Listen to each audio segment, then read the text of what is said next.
Persembahan dan perpuluhan dapat ditransfer melalui BCA 857 050 5000 atas nama GBI Musi Palem Indah atau scan barcode QR kode GBI Musi Palem Indah. Tuhan Yesus memberkati. Shalom saudara, apa kabarnya semua? Saya harap saudara semuanya dalam keadaan yang baik-baik. Kita sama-sama hadir lagi dalam menara doa online Gereja Betel Indonesia Musi Palem Indah. Saya bersyukur bahwa saudara semuanya diberkati lewat program daripada menara doa online ini. Mari, saya percaya hari ini, saya percaya inilah waktu di mana Tuhan akan bekerja. Tuhan akan menjawab doa kita. Tuhan akan melawat setiap kita. Tuhan akan memberikan kesegaran yang baru. Dan Tuhan akan memberikan pesan Tuhan yang khusus buat setiap kita. Karena kita punya Allah yang namanya Yesus Kristus adalah Allah yang mengasihi kita. Allah yang mau memelihara hidup kita. Dia adalah Bapa yang baik. Dia adalah Bapa yang kekal. Dia adalah Bapa yang selalu ada. Mari kita akan satukan hati kita saudaraku. Kita akan berdoa bersama-sama. Bapa, terima kasih untuk saat ini ya Tuhan. Kami boleh datang lagi sujud menyembah-Mu. Ya Tuhan, kami bersyukur ya Tuhan untuk kesehatan, kekuatan, nafas hidup yang Tuhan sudah berikan buat setiap kami. Terima kasih Tuhan untuk kesabaran-Mu. Terima kasih ya Tuhan untuk pengampunan-Mu, keselamatan-Mu. Bahkan mujizat yang kami terima. Setiap berkat dan kebaikan Tuhan. Hari ini Tuhan, di menara doa ini kami bersama-sama ya Tuhan. Semua hamba-hamba-Mu ya Tuhan. Semua umat-Mu ya Tuhan yang tergabung. Pada saat yang sama ini ya Tuhan, kami mau memuji, menyembah-Mu ya Bapa. Mari kita berdoa saudaraku. Mari kita buka suaranya. Kami ucapkan syukur pada Tuhan. Oh ya la bakasyala bala bala bala bala bala bala. Oh ya la bakasyala bala bala bala bala bala bala. Ya rabakasi. Oh. Mari buka suaranya saudara. Oh ya la bakasyala bala bala bala bala bala.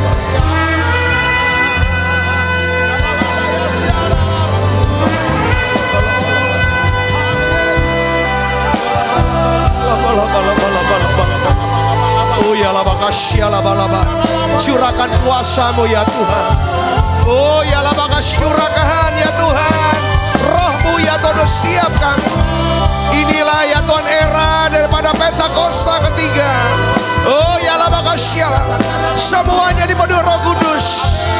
Kami akan melihat ya Tuhan tanda ajaib mujizat terang dikerjakan Roh Kudus. Oh ya la bakasyala bala bala bala.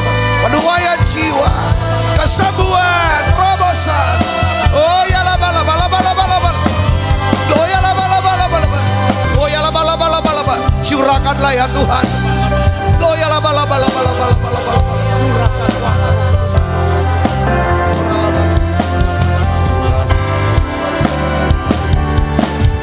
Curahkan kasih-Mu Tuhan.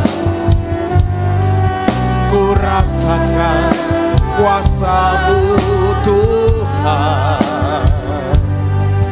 Ku rasakan kasih kuasa Roh Kudus. Ku rasakan kehadiran-Mu. Sekali lagi katakan, ku rasakan. Haleluya. Ku rasakan kasih-Mu Tuhan. Ku rasakan kuasa-Mu Tuhan. Ku rasakan kasih kuasa Roh Kudus. Ku rasakan kehadiran-Mu. Curahkanlah, curahkanlah kuasa-Mu Tuhan. Mujizat terjadi di tempat ini. Curahkanlah kuasa-Mu Tuhan. Mujizat terjadi sekarang ini. Curahkanlah, curahkanlah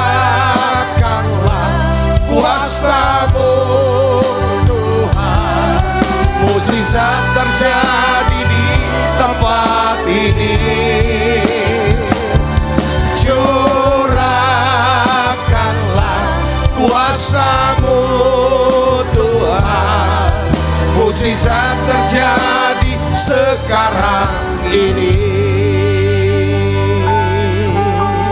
Mari dari awal bersama-sama katakan, ku rasakan kasih-Mu, ku rasakan kasih-Mu Tuhan. Ku rasakan kuasa-Mu Tuhan. Ku rasakan kasih kuasa Roh Kudus. Ku rasakan kehadiran. Curahkanlah kuasa-Mu Tuhan. Mukjizat terjadi di tempat ini. Curahkanlah kuasa-Mu Tuhan. Mukjizat terjadi sekarang. Mari buka suaranya saudara, naikkan nyanyian sebagai seru doa kita. Curahkanlah kuasa-Mu Tuhan. Mukjizat terjadi di tempat ini. Curahkanlah kuasa-Mu, yes Tuhan. Mukjizat terjadi sekarang ini. Mari sekali lagi katakan, curahkanlah Tuhan Yesus kuasa-Mu. Curahkanlah ya Tuhan kuasa. Mukjizat terjadi, yes, tepat, Yesus. Curahkanlah kuasa-Mu Tuhan. Mukjizat terjadi sekarang ini. Mukjizat terjadi sekarang ini. Mukjizat terjadi sekarang ini.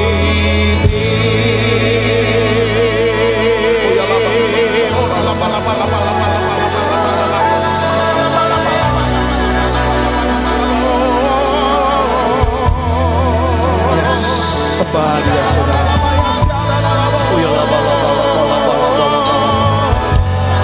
Tuhan hadir tengah-tengah kami. Yes, Dia hadir tengah-tengah kita. Dia sedang melawat siap kita saudara. Mari saudara mulai rasakan. Saya melihat, tutup matanya, lihat Dia. Lihat perbuatan. Lihat kesembuhan. Yes, lihat segala perbuatannya ajaib. Oh ya lah makasih ya. Oh ya lah oh ya lah makasih ya. Oh ya lah oh ya lah makasih ya. Oh ya lah makasih ya. Oh ya lah makasih ya.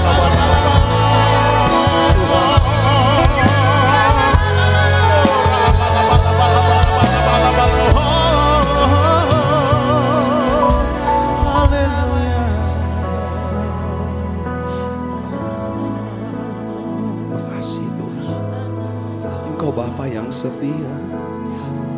Engkau yang selalu mencukupi segala kebutuhan hidup kami. Tuhan, ketika kami takut, Tuhan berikan kami damai sejahtera. Ketika kami gelisah, Tuhan berikan kami ketenangan. Ketika ya Tuhan kami sakit, Tuhan sembuhkan kami. Engkau Allah yang baik. Engkau Allah yang mencukupi segala kebutuhan kami. Terima kasih Tuhan, terima kasih. Makasih ya Bapak, Engkau Bapa yang setia. Terima kasih Tuhan, terima kasih. Makasih Tuhan. Dipenuhi kemuliaan, dipenuhi pujian,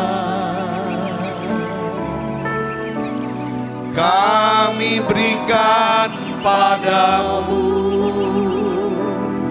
Tuhan, korban pujian. Kau saja yang suci, Kau saja yang layak.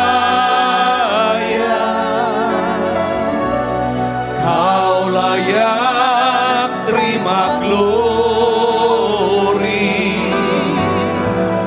Yesus Kau Tuhan. Kau saja yang suci, Kau saja yang layak. Kau layak terima glory,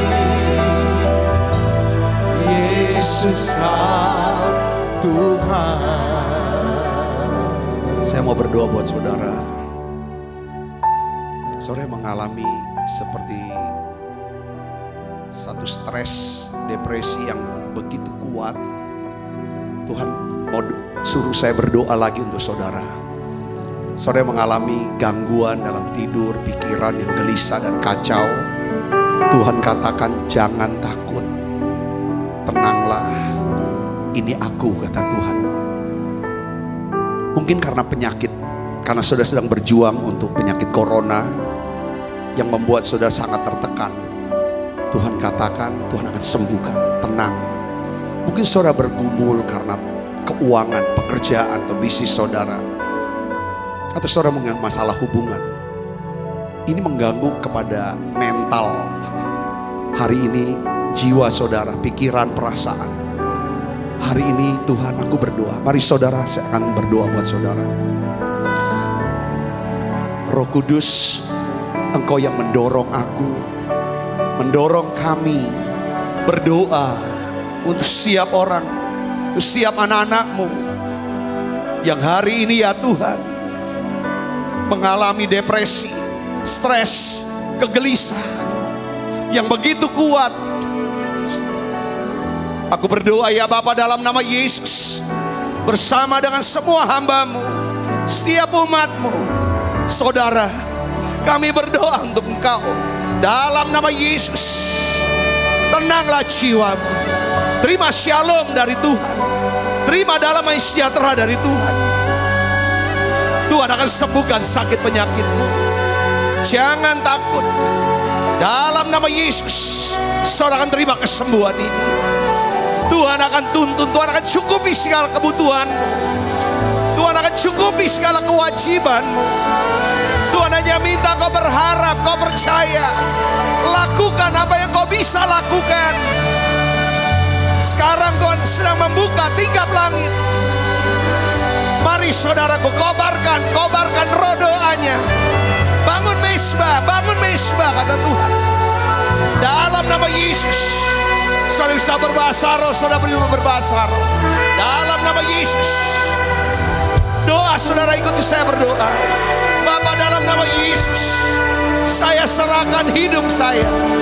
Saya serahkan ketakutan, kegelisahan saya. Karena penyakit ini, karena masalah keuangan, karena masalah hubungan ini Tuhan, karena kegelisahan.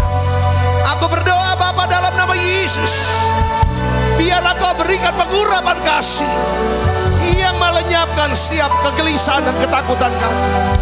Terima kesembuhan saudaraku dalam nama Yesus, dalam nama Yesus. Kau saja yang suci. Mari saudara buka suaranya, sembah Dia. Yes. Kau layak terima glory, Yesus Kau Tuhan. Kau saja yang suci, Kau saja yang layak.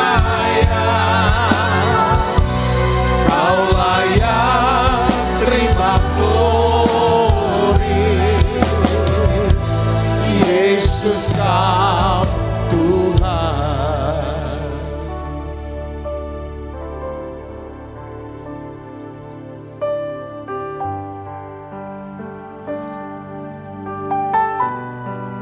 Yes, mari saudara, kami punya Engkau Tuhan, Allah El Shaddai, Allah El Shaddai. Saudaraku yang kasih Kristus, kita punya Allah yang mengasihi kita. Karena Dia mengasihi kita, Dia sanggup memelihara hidup kita. Dia sanggup memelihara kita, saudara. Karena Dia kenal kita, Dia mengetahui keadaan kita, Dia tahu apa yang harus Dia lakukan. Mari saudaraku, serahkan hatinya, pikiran. Kita serahkan hidup kita, pengharapan kita ke Dia. Mari buka suaranya, nyanyikan El Shaddai, El Shaddai, El Shaddai, Allah Maha Kuasa. Dia besar, Dia besar, El Shaddai mulia, El Shaddai, El Shaddai, El Shaddai, Allah Maha Kuasa. Berkatnya berlimpah, El Shaddai.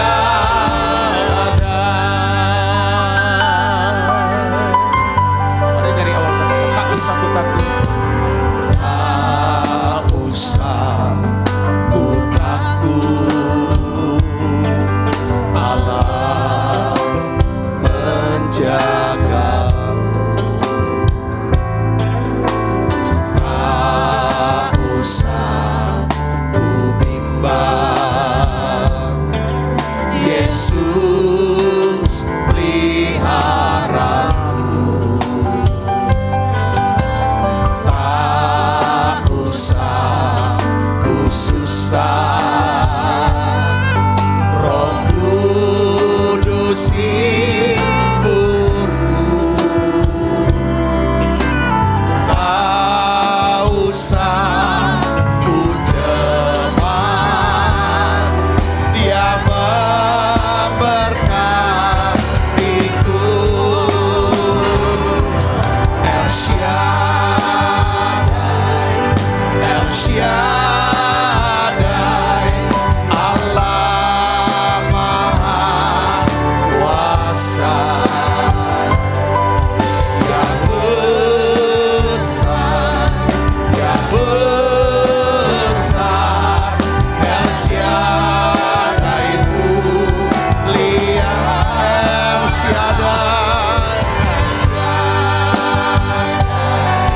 El Shaddai, Allah Maha Kuasa. Berkatnya berlimpah, El Shaddai. Saudara tutup matanya, coba saudara saat teduh sejenak, biarlah melodi lagu ini. Kita punya Yesus, Dia adalah Allah El Shaddai, Allah yang mencukupi segala kebutuhan kita. Apa yang menjadi kebutuhan kita? Kita kebutuhan rohani, Dia berikan kita keselamatan, pengampunan, kesabaran, damai sejahtera, sukacita. Bahkan Dia berikan iman buat kita. Dia berikan pengharapannya, Dia berikan kasih-Nya. Saudara tutup matanya, biarlah Tuhan penuhi kebutuhan rohani kami, supaya kami bisa nyembah Tuhan. Kami bisa menyembah, kami bisa bersyukur, Kami bisa berdoa ya Tuhan. Biarlah kami punya roh doa itu. Roh bisa bersyukur itu. Bapa, dalam nama Yesus, cukupi kebutuhan jasmani kami. Sehat, kuat, segar, umur panjang. Makan, minum ya Tuhan. Tuhan memberikan buat kami keturunan ya Bapa. Dalam nama Yesus, berkat jasmani kami, anak-anak kami, masa depan anak-anak kami. Tuhan memberkati. Tuhan memberkati ya Tuhan dengan berkat sosial. Hubungan yang baik, yang rukun, yang harmonis. Dan juga ya Tuhan, akan memberkati kami dengan berkat keuangan. Kau mencukupi setiap kebutuhan, kewajiban kami. Bahkan kami bisa ya Tuhan melayani ya Tuhan, memuliakan Tuhan dengan harta kami.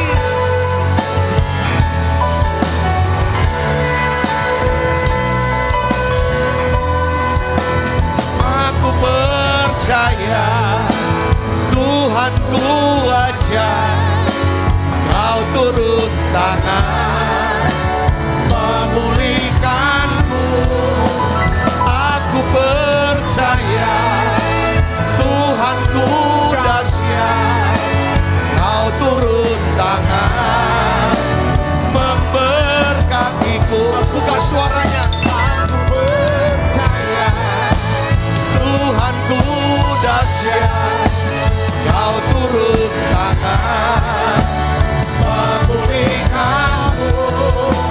Aku percaya Tuhanku dahsyat, Kau turun tangan memberkatiku.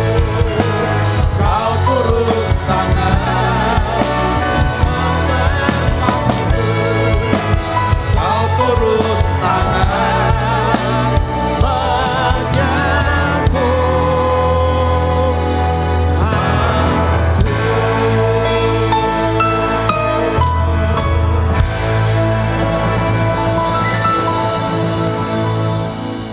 Terima kasih Tuhan, untuk hadirat-Mu, untuk kuasa-Mu ya Tuhan. Terima kasih untuk semua berkat yang turun di tengah-tengah kami ya Tuhan. Kami rasakan ya Tuhan, berkat-Mu sedang dicurahkan buat setiap kami. Secara rohani, jasmani, sosial, dan juga keuangan. Hari ini ya Bapa, dalam nama Yesus, biarlah ya Tuhan, Engkau bukakan kami pewahyuan yang baru. Berikan kami pengertian yang baru. Lewat ya Tuhan pengajaran firman-Mu ini. Urapi hamba-Mu untuk dapat menyampaikan pesan firman-Mu dalam bahasa yang sederhana dan mudah dimengerti. Aku berdoa dan aku percaya ya Tuhan, semua yang sakit Tuhan sudah sembuhkan. Semua yang lemah Tuhan sudah kuatkan. Bahkan semua yang terikat Tuhan sudah lepaskan. Terima kasih banyak Bapa. Di dalam nama Yesus, semua kita yang siap menerima firman, hati gembira, sama-sama katakan amin. Silakan duduk kembali Ibu Bapak. Shalom, puji Tuhan. Saya ingin sharingkan saudaraku satu judul khotbah saya hari ini, saya sebut dengan fase-fase pemeliharaan Tuhan. Fase-fase pemeliharaan Tuhan. Jadi ada fase-fase pemeliharaan Tuhan di dalam setiap, ini bukan musim hidup ya, tetapi mungkin level kehidupan kita. Saudara, yang saya akan ambil contoh dari kehidupan orang Israel.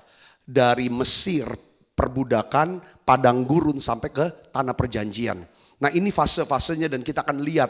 Itu juga merupakan menggambarkan satu fase atau level daripada kehidupan setiap orang percaya saudaraku. Nah kita tahu bahwa kita punya Tuhan, kita punya Allah. Dari masa ke masa dia tuh tetap sama. Ya saudara, sama apanya? Sifatnya, karakternya. Yaitu apa? Kasih. Kasih. Dia sangat mengasihi manusia. Apalagi dia sangat mengasihi umatnya. Umat perjanjiannya. Saudaraku. Nah saya ingin mulai dengan ayat ini saudaraku.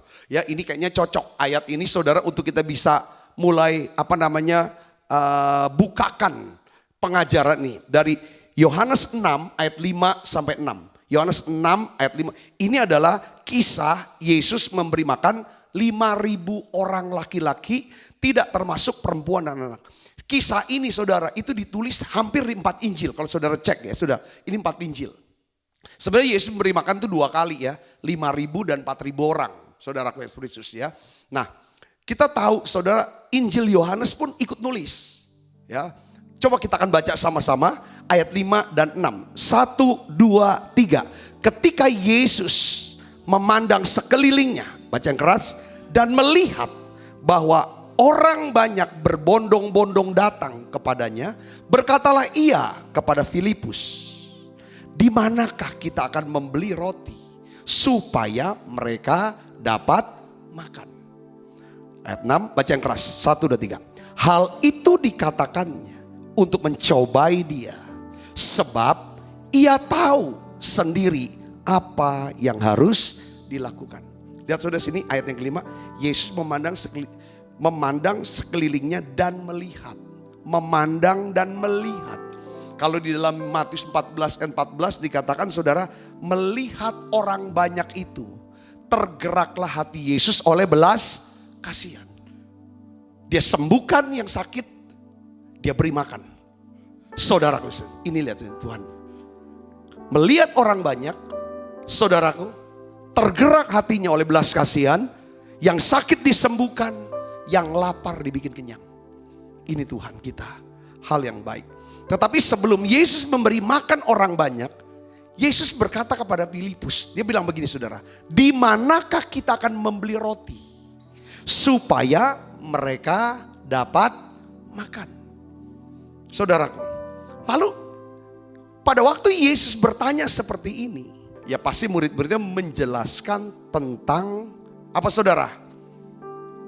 Ketidakcukupannya. Mana cukup gitu loh saudaraku. Mana bisa, mana mungkin, mana. Ya saudaraku, ya dengan uang segini, orang segini banyak, ya kan mau kasih makan roti juga berapa pabrik roti yang harus disiapkan, bikin roti nggak sekejap langsung bisa langsung mateng dan lain sebagainya. Itu pokoknya banyak faktor. Tapi ada ayat 6 dia bilang begini saudaraku. Hal itu dikatakannya untuk mencobai dia. Sebab ia sendiri tahu apa yang hendak dilakukan. Buat kita, menurut wawasan kita, menurut sudut pandang kita, menurut perspektif kita, kalau kita ngadepin kenyataan, pasti kita bilang mana mungkin, mana bisa, mana cukup, semuanya mana. Saudaraku Yesus, makanya Tuhan harus turunkan mana dari sorga. Karena kita bilang mana. Tapi saudara tahu, Tuhan mengenal kita. Tuhan mengetahui keadaan kita.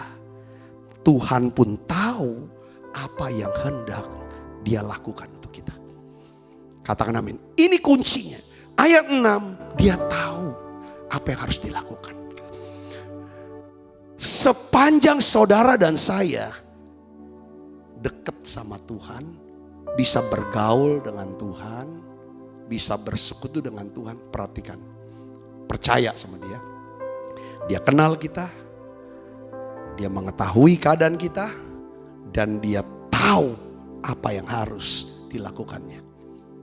Sekalipun level-level umatnya itu levelnya ada 3 level. Dia tahu apa yang harus dibuat ya saudara. Pertama saudaraku ya, kita perlu kenal ini, ngerti ini fase-fase pemeliharaan Tuhan. Supaya kita tahu posisi kita ini ada di mana. Fase yang pertama saudaraku itu adalah fase apa? Perbudakan. Jadi pemeliharaan Tuhan pada fase perbudakan. Setiap kita pasti pernah mengalami yang namanya level kehidupan rohani. Di level apa? Perbudakan atau fase perbudakan. Keluaran 16 ayat 2 dan 3 bicara begini saudara. Di padang gurun itu bersungut-sungutlah segenap jemaah Israel kepada Musa dan Harun. Dan berkata kepada mereka, kalau kami mati tadinya di tanah Mesir oleh tangan Tuhan. Ketika kami duduk menghadapi kuali berisi apa? Daging dan makan roti sampai kenyang. Sebab kamu membawa kami keluar ke padang gurun ini untuk membunuh seluruh jemaah ini dengan kelaparan. Saudara perhatikan di sini, tekanannya apa? Rupanya di Mesir Di tanah perbudakan. Bangsa Israel atau orang Israel, saudara, rupanya bisa duduk menghadapi di depan, maksudnya di hadapan apa? Kuali berisi daging dan makan roti sampai kenyang. Di rumah perbudakan, di tanah perbudakan, sebenarnya mereka tuh makan kenyang. Perutnya tuh kenyang. Tapi kenapa? Ya kan? Tapi kalau kita mau teliti lagi, ini kan dia ngomong pada waktu dibawa ke padang gurun. Kayak dia mau kembali lagi ke tanah perbudakan. Karena di sana makannya enak. Di padang gurun, kok makannya kok cuma begini aja. Kita harus dalemin lagi. Kenapa kok mereka ada di padang gurun? Kenapa kok mereka harus keluar dari Mesir? Kita harus lihat dulu dong ceritanya. Keluaran 1 ayat 13 sampai 14. Banyak orang yang begini, enaklah gak jadi Kristen, kok jadi Kristen, kok jadi kayak begini. Jadi sesek, jadi engap, jadi pas-pasan. Enaklah pada waktu aku gak sungguh-sungguh sama Tuhan. Ini kan omongan yang sama dari masa ke masa. Saudaraku, lihatin, aku masih lapang. Aku bisa ini, itu, dan lain sebagainya. Bisa kenyang, perut kenyang. Waktu saya enggak. Belum Kristen, belum sungguh-sungguh dan lain sebagainya. Perut bisa kenyang. Tapi kok jadi Kristen? Aduh, boro-boro kenyang. Tapi kita tahu, kita jadi Kristen pasti ada cerita. Lalu ada padang gurun. Kalau orang bisa dibawa Tuhan ke padang gurun, pasti punya cerita. Ceritanya apa? Kita lihat. Keluaran 1 ayat 13 sampai 14. Kita baca sama-sama. 1, 2, 3. Lalu dengan kejam orang Mesir memaksa orang Israel bekerja. Dan memahitkan hidup mereka dengan pekerjaan yang berat. Yaitu mengerjakan tanah liat dan batu bata. Dan berbagai-bagai pekerjaan di padang. Ya, segala pekerjaan yang dengan kejam dipaksakan orang Mesir kepada mereka itu. Jadi di Mesir bangsa Israel ini bisa makan roti, daging sampai kenyang, tetapi pekerjaan berat memahitkan hidup mereka. Segala pekerjaan yang kejam dipaksakan orang Mesir kepada mereka. Sekalipun perut mereka kenyang, saudaraku, perbudakan menyebabkan hidup mereka kering, kosong, capek, lelah, pahit. Perbudakan menyebabkan mereka tidak pernah bisa membangun apa? Mezbah. Mezbahnya runtuh seperti kemarin kita udah bahas. Saudaraku, mereka tidak pernah beribadah. Tidak ada roh doa. Tidak ada roh ucapan syukur. Tidak ada roh penyembahan. Nggak ngalami yang ketemu dengan Tuhan. Di Mesir perut kenyang, saudaraku, tapi hati tidak tenang. Itu Mesir. Banyak orang yang saudara lagi perutnya lapar, pengen kaya. Setelah kaya pasti banyak kerja, segala macam. Akhirnya bilang, buat apalah kekayaan, aku yang penting tenang. Inilah orang.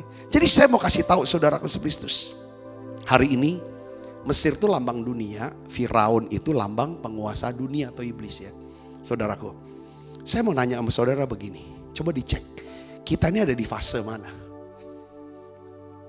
Apa kita ada di fase perbudakan?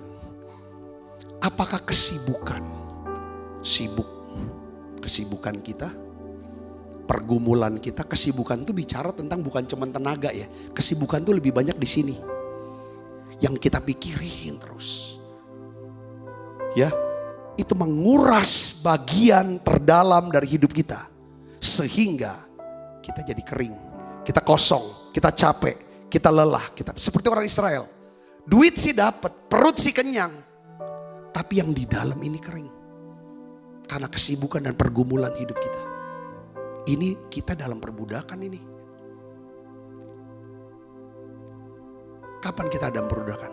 Kesibukan kita dan pergumulan kita menyebabkan kita tidak pernah membangun mezbah. Tidak ada roh doa. Ya kan? Roh doanya sudah padam. Roh ucapan syukur yang ada sungut-sungut. Gak ada roh ucapan syukur. Gak ada penyembahan untuk meninggikan Tuhan. Saudaraku, kita ada di Mesir roh perbudakan. ketika pekerjaan, kebiasaan, buruk kita, hobi kita, segala macam menyebabkan kita tidak bisa membangun mezbah itu. Karena di Mesir orang Israel tidak pernah membangun mezbah. Perutnya kenyang tapi hatinya tidak tenang. Kenapa? Hidup tanpa ibadah, hidup tanpa firman, hidup tanpa sukacita, hidup tanpa hadirat Tuhan. Itulah perbudakan. Perut kenyang tapi hatinya pahit. Pahit oleh apa? Oleh kejahatan, oleh dosa, oleh kebiasaan buruk yang menguasai. Perut kenyang, saudara, nampaknya bisa kaya, mau apa juga bisa, tapi gak ada damai, capek, lelah oleh pekerjaan yang berat, beban yang besar, stres terus, gak bisa tidur. Ini namanya Mesir. Tapi di Mesir Tuhan tetap pelihara, mereka bisa makan roti sampai kenyang, makan daging sampai kenyang.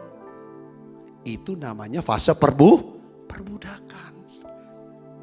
Ya buat apa? Akhirnya mati bunuh diri, padahal kaya. Kenapa orang kaya kok mau mati bunuh diri? Saya berdoa tidak ada kita karena pergumulan, karena kesibukan apapun, sehingga kita tidak punya mezbah untuk Tuhan. Yang kedua, nah Keluaran 23 saudara, Keluaran 23, 24, 25, 26 katakan begini saudara, ini janji Tuhan ya. Keluaran 23, tetapi kamu harus beribadah kepada Tuhan Allahmu, maka ia akan memberkati roti makananmu, air minumanmu. Aku akan menjauhkan penyakit dari tengah-tengahmu. Tidak akan ada di negerimu perempuan yang mengalami keguguran atau kemandulan. Aku akan menggenapkan tahun umurmu. Jadi kuncinya apa? Kita harus ibadah. Nah saudaraku Yesus, sekarang kita melihat saudaraku. Kita tahu perbudakan Mesir memahitkan. Akhirnya apa yang dibuat oleh orang Israel? Keluaran 2 ayat 23, 24, 25. Ini responnya, ini reaksi daripada orang Israel.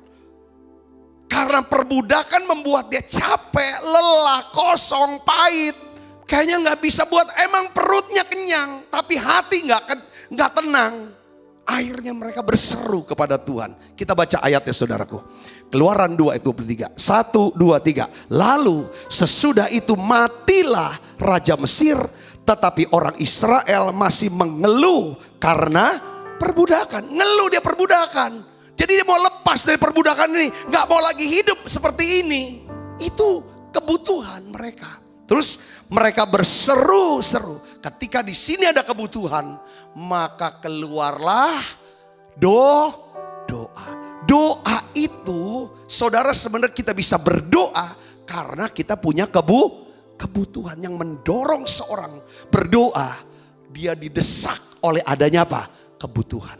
Mereka butuh untuk dilepaskan dari perbudakan. Kalau saudara butuh dilepaskan dari perbudakan, inilah saatnya kita contoh orang Israel. Mereka berseru-seru sehingga teriak mereka minta tolong karena perbudakan itu sampai kepada Allah. Kalau teriakan kita, teriakan satu bangsa sampai kepada Allah, yang teriak bukan satu orang saja, yang teriak lebih dari satu orang. Mungkin satu bangsa teriak, katakan lagi.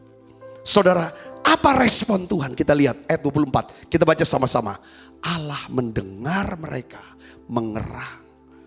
Bukan seru, mengerang gitu loh. Kalau orang bisa mengerang, itu artinya saudara, itu dari dalam batin yang terdalam. Aku butuh pertolonganmu ya Tuhan. Tolong aku ya Tuhan. Itu makanya ada kitab namanya kitab ratapan. Ratap, meratap, mengerang. Saudaraku, Allah dengar erangan mereka. Allah dengar erangan saudara. Dan ia mengingat. Selalu Tuhan ingat. Ketika Tuhan ingat, maka satu bangsa itu akan berubah. Ketika Tuhan ingat Rahel, mengandunglah Rahel. Ketika Tuhan ingat Hana, mengandunglah Hana dan melahirkan anak. Ketika Allah ingat penjahat, maka penjahat itu ketika jantungnya berhenti berdetak, dia bersama dengan Yesus di Firdaus. Tuhan ingat bangsa ini, maka Tuhan siapkan satu skenario. Saudaraku, dia pilih seseorang untuk menjadi pemimpin untuk membebaskan bangsa ini keluar dari perbudakan Mesir. Alkitab katakan apa? Maka Allah melihat orang Israel itu dan Allah memperhatikan. Ayat ini kuat banget. Kenapa saudara enggak baca ayat ini lagi di rumah? Jadikan ayat ini seperti inilah ayat untuk saya. Kalau saudara rasa seperti kayak perbudakan aku, kok diikat dengan orang ini, aku udah bisa ibadah, udah bisa buat apa-apa. Kok hati hilang damai, hilang sukacita. Kok kalau aku diikat dengan, dibudak dengan keadaan, dengan kebiasaan dan lain sebagainya. Inilah saatnya kita butuh tangan Tuhan. Berseru, mengerang kepada Tuhan. Katakan amin. Tuhan Allah yang baik. Masuk fase kedua kan. Makanya ketika mereka mengerang, makanya Tuhan bawa mereka ke tanah padang gurun. Fase kedua Tuhan pelihara mereka di padang gurun. Jadi mereka tuh sampai di padang gurun tuh ada ceritanya. Katakan amin. Kadang-kadang nih kita juga seperti orang Israel. Dulu minta tolong, gak mau lagi hidup di Mesir. Mau bertobat, terima Yesus, lahir baru, jadi Kristen, layani Tuhan. Tiba-tiba waktu jadi Kristen, nyesel jadi Kristen, mau balik lagi ke sana. Kok gak ditolong? Pergi lagi ke dukun, pergi lagi ke kuburan, minta lagi ke orang pinter. Aduh, itu Tuhan. Saudara, Tuhan kita adalah Tuhan yang sabar. Di fase perbudakan yang saudara, mungkin saudara kenyang perutnya. Saudara punya ini, punya itu. Saudara bisa ke sini dan ke situ. Apapun, tapi yang di dalam saudara kering, di dalam saudara susah, pahit, lelah, capek. Allah tetap Allah yang baik, dia pelihara kita. Dia siapkan kebutuhan apa? Rohani buat kita. Keselamatan, pengampunan, kesabaran, sukacita, damai sejahtera. Kuasa untuk lepas dari cengkeraman daripada apa? Firaun. Izinkan Tuhan pelihara saudara. Untuk masuk padang gurun. Dulu sehari bisa dapat uang sekian. Ketika jadi Kristen, siap-siap. Saudara cuma dapat cukup untuk hari ini. Besok doa lagi untuk hari ini. Karena di padang gurun, saudaraku, apa yang Tuhan mau pelihara? Yang Tuhan pelihara pada masa padang gurun adalah perut. Saudaraku, betul gak? Mereka nggak berhadapan dengan kuali yang penuh daging. Roti. Tidak ada bawang di situ. Saudara di padang gurun. Perut kosong. Nah, lihat saudaraku. Keluaran 16 ayat 4. Lalu berfirmanlah Tuhan kepada Musa. Sesungguhnya aku akan menurunkan dari langit hujan roti bagimu. Stop dulu sini saudara. Menurunkan dari mana? Langit. Kalau gitu langit terbuka dong di padang gurun. Iya. Langit terbuka di padang gurun. Kalau langit terbuka, dia bilang langit terbuka dan hujan turun. Langit ya kan menurunkan dari langit hujan. Hujan apa di sini? Roti. Saudaraku, kau pungutlah.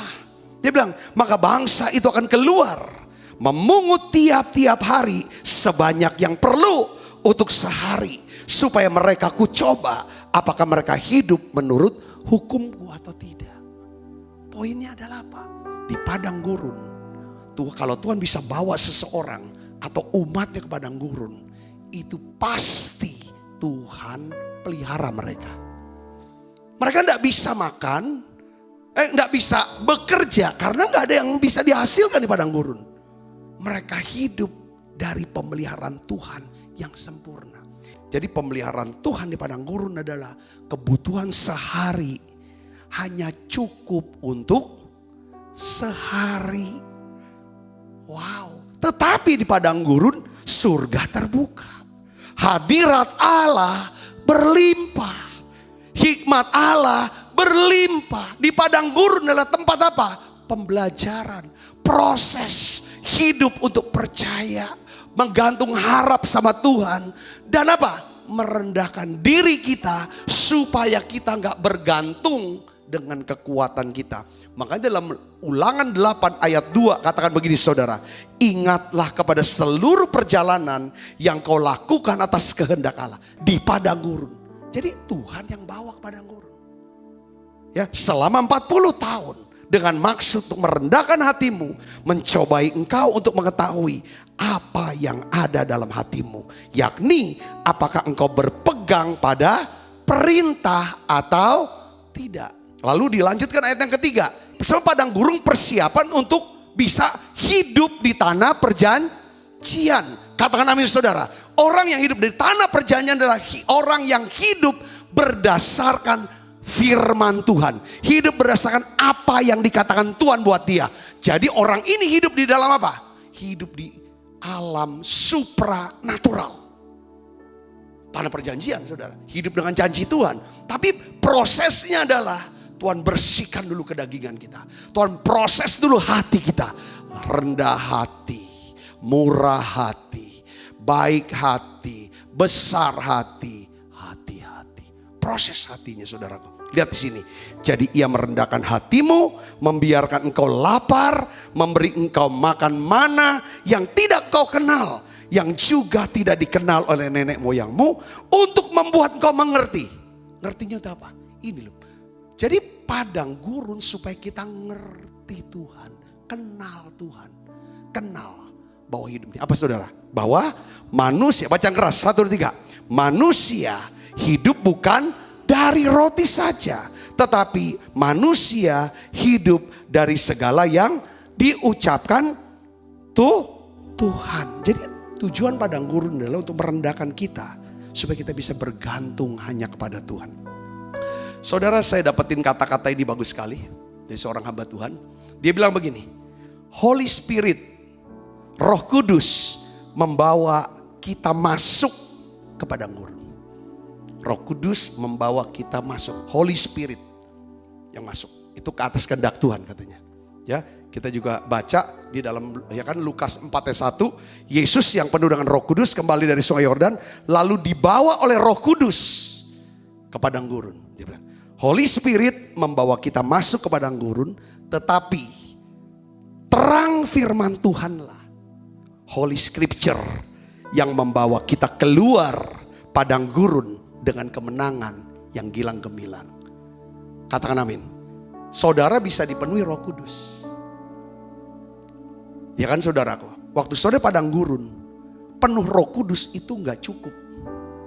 Saudara harus penuh juga firman. Karena Yesus di padang gurun, yang Yesus perkatakan bukan bahasa roh. Tapi dia berkata ada tertulis, ada tertulis, ada tertulis. Di padang gurun kita harus dapatkan pengertian dan pewahyuan firman Tuhan. Seberapa cepat saudara bisa keluar dari padang gurun, itu sangat ditentukan. Seberapa besar, seberapa mengerti saudara dapat firmannya, dapat wahyuannya, dapat remanya. Saya bisa keluar.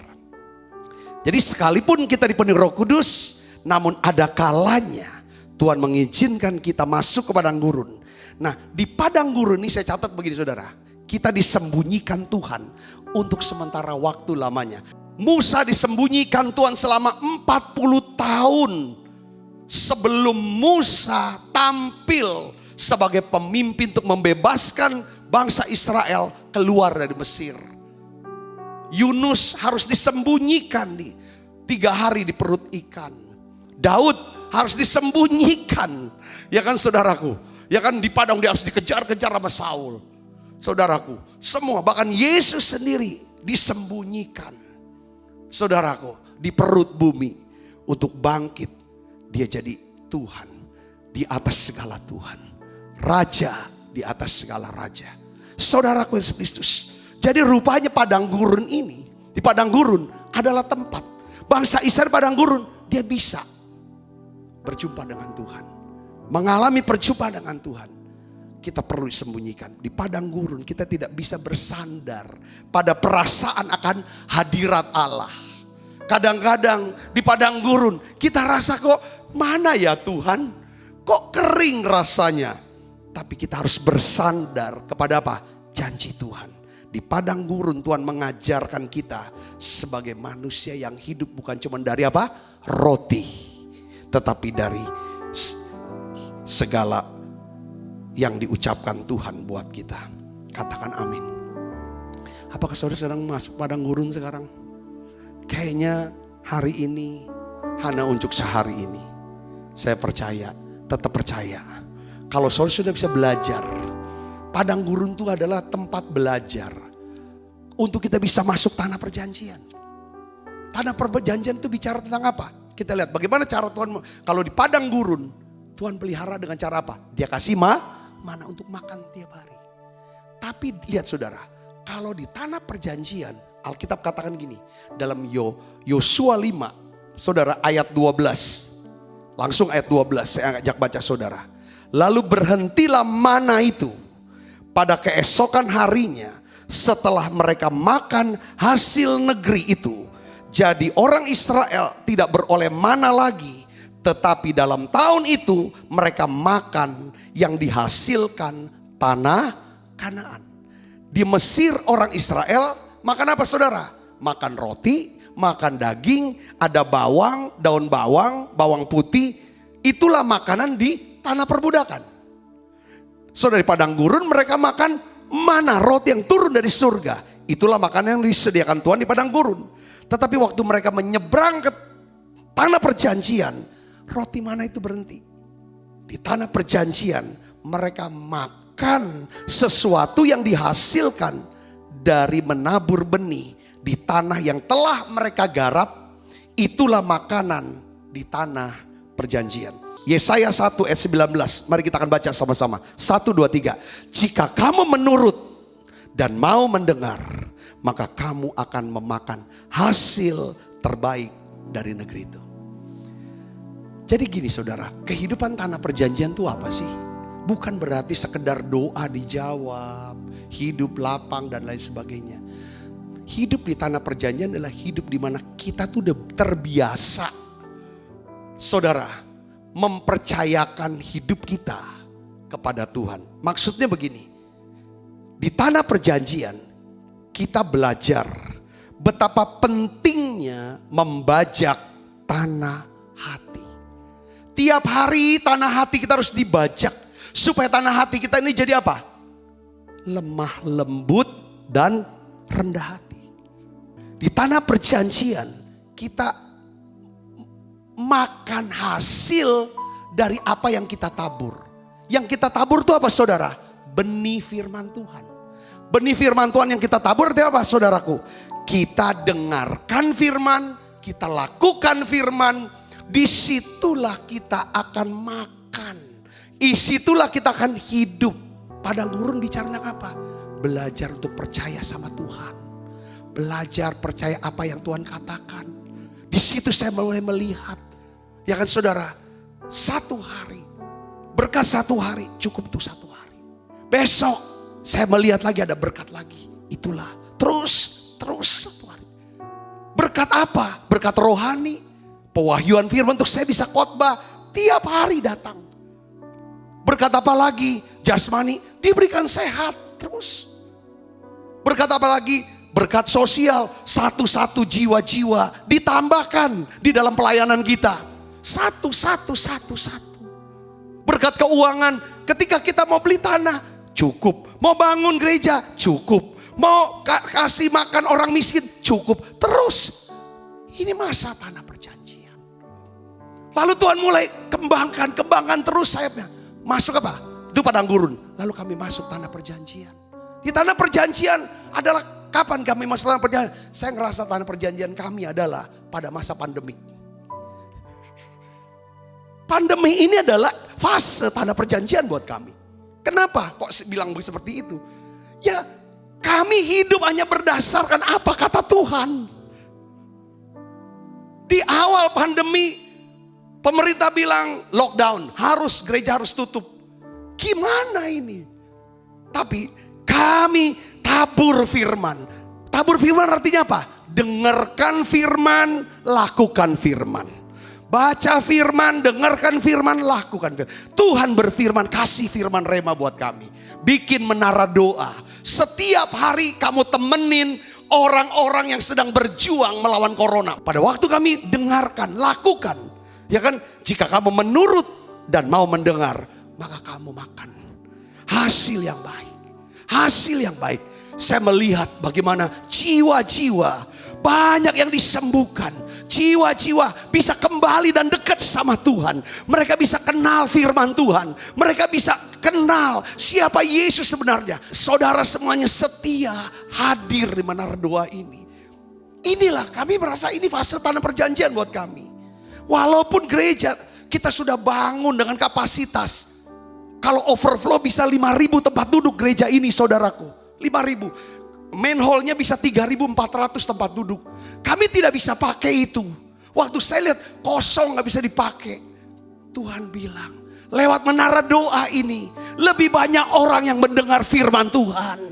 Inilah tanah perjanjian. Inilah tanah Kanaan buat kami. Soal kebutuhan, Tuhan cukupi kebutuhan kami. Keuangan kami, jasmani kami. Orang takut kena corona. Dari sejak awal kami sudah berdiri di tempat ini. Awal-awal lockdown kami pergi pulang. Terus sampai hari ini saya melihat betul Allah kita Allah yang setia. Betul Allah kita Allah yang setia. Katakan amin saudara. Kata kuncinya adalah apakah kita punya mezbah. Mezbah kita masih berasap gak di atas.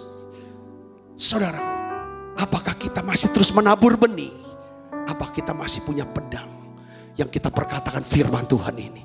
Tabur terus firman. Siapkan hati kita terus untuk digarap oleh Tuhan. Saya sudah selesai. Saya percaya dimanapun fase saudara berada, fase perbudakan, saudara butuh yang namanya berkat rohani. Fase daripada padang gurun, saudara berkat jasmani. Saudara. Fase tanah perjanjian, saudara akan menerima berkat apa? Rohani, jasmani, sosial, dan keuangan. Yang percaya katakan amin. Beri tangan yang meriah buat Yesus. Kau tunjukkan kasih setiamu, kau menyediakan yang ku perlu. Kau setia, kau mulia, dulu, sekarang, dan selamanya. Kau tunjukkan kasih setiamu, kau menyediakan yang ku perlu. Kau setia, kau mulia, Bapa kau setia. Karena di padang gurun selalu nanyain nama Tuhan. Tuhan, besok ya manah kirim lagi ya Tuhan. Besok minta pagi bangun belek mata, mana datang. Apakah saudara sudah bisa dengar Tuhan? Saudara bisa dengar Tuhan kalau saudara dekat sama Tuhan. Saudara bisa dekat sama Tuhan kalau saudara punya mezbah, punya roh doa, punya roh ucapan syukur, roh penyembahan. Hari ini saya ingin ajak saudara. Saudara harus sampai ke tanah Kanaan. Tanah Kanaan bukan bicara tentang nanti kaya, nanti bukan. 4 blessing saudara akan nikmatin. Berkat rohani, berkat jasmani, berkat hubungan sosial, dan berkat keuangan. 4 ini untuk nama Tuhan dipermuliakan. Banyak orang bisa memuliakan Tuhan lewat 4 berkat yang saudara terima. Saya ingin ajak saudara makan perjamuan kudus hari ini. Tuhan, aku berdoa bersama dengan anak-anak-Mu. Hari ini Tuhan, kami angkat perjamuan ini. Terima kasih dimanapun fase daripada anak-anak-Mu. Apakah di fase perbudakan, perut kenyang tapi hati tidak tenang. Beri kekuatan, beri kuasa untuk lepas dari perbudakan ini Tuhan. Bawa kami ke tempat di mana Tuhan bisa ajar kami, bisa bergantung pada Engkau. Dan masuk tanah perjanjian ya Tuhan. Supaya hidup kami hanya ditentukan oleh firman-Mu. Terima kasih Tuhan, terima kasih. Tuhan, setiap kali kami makan perjamuan kudus, kami selalu ingat kami punya Tuhan Yesus yang mengasihi kami. Sebab apa yang telah kuteruskan kepadamu telah aku terima dari Tuhan. Yaitu bahwa Tuhan Yesus pada malam waktu diserahkan mengambil roti. Angkat roti saudaraku. Dan sudah itu ia mengucap syukur atasnya. Ia memecah-mecahkannya dan berkata, inilah tubuhku yang diserahkan bagi kamu. Perbuatlah ini menjadi peringatan akan aku, saudaraku. Bukankah roti yang di tangan kanan kita ini ada persoalan kita dengan tubuh Kristus? Mari kita makan dalam nama Yesus.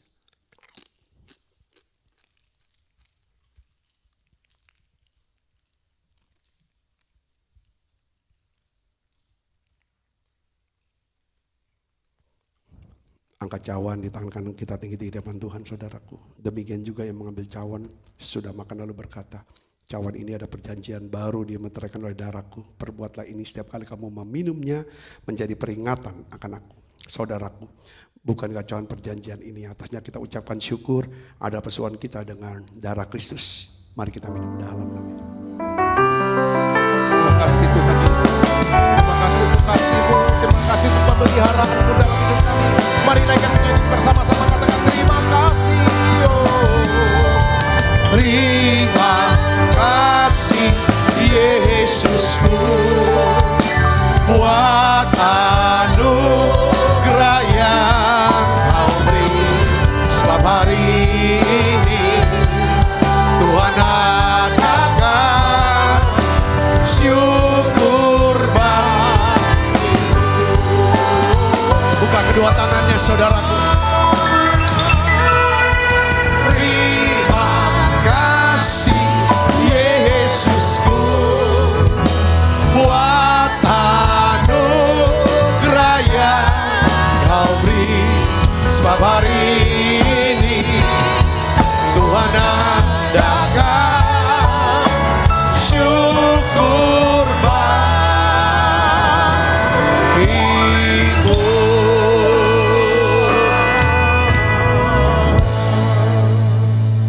Tuhan, bungkus semua anak-anak-Mu dengan kuat kuasa darah-Mu. Malaikat Tuhan berpasukan mengawali langkah hidup kami semuanya. Limpah rahmat rejeki Tuhan berikan. Kesehatan, kekuatan menjadi bagian hidup kami semuanya. Mari buka kedua tangan kita. Arahkan hati pandang kita ke surga untuk menerima berkat dari Allah. Kekasih Kristus, terimalah berkat yang berlimpah-limpah daripada Allah Bapa. Di dalam anaknya yang tunggal Tuhan kita Yesus Kristus. Persoalan yang manis Roh Kudus menyertai saudara semua. Mulai daripada saat ini sampai Yesus datang menjemput kita di awan permai. Dan sampai selama-lamanya. Semua kita yang percaya dan berkati sama-sama katakan amin, amin, amin. Tuhan berkati saudara.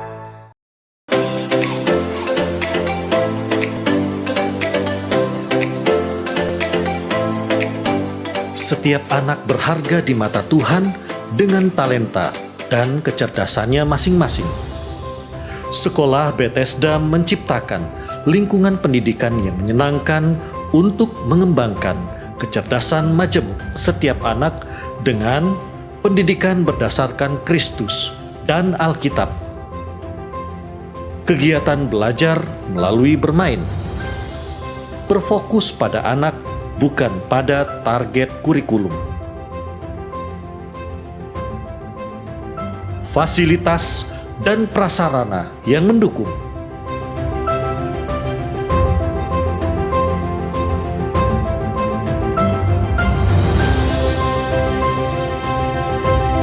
Menerima pendaftaran siswa baru tahun ajaran 2021-2022. Pendaftaran dapat menghubungi Mary 0897 8617 009, Caroline 0813 6638 3377.